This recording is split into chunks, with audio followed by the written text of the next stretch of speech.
Tonight, Lamar County investigators looking for a killer after a 16-year-old was found dead. Fox 23's Delaney tells us it's rattled the community where the teen was found. Wednesday afternoon, the body of a 16-year-old male was found right here on Bramlett Drive. And according to the Lamar County Sheriff's Department, his death is being treated as a homicide and say they need the public's help. The 16-year-old is said to have lived on Max Drive, the next street over from Bramlett Drive, which is where the victim was found dead from an apparent gunshot wound. We're asking the public's help.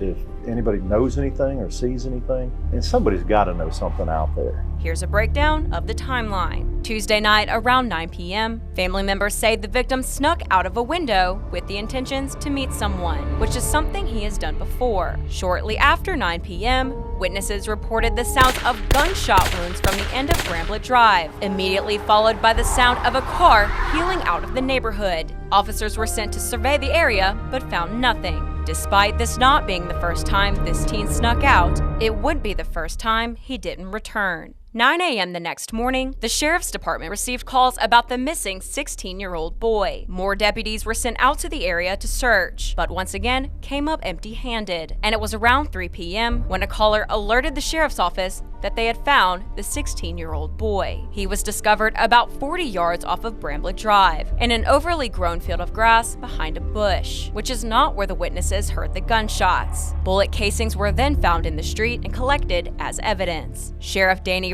says they're treating this as a murder and will not stop until they get justice for the victim. It's a tragedy in our community that a 16-year-old lost his life, and we're not going to stop till we find out who's responsible for it. And but we need the public's help because we have very few clues to go by. You know, anytime you lose a life, it's tragic, but anytime you lose a child's life, it's even worse. If you have any information about this ongoing investigation, contact the Lamar County Sheriff's Department. Delaney Dukes, Fox 23 News, Hattiesburg.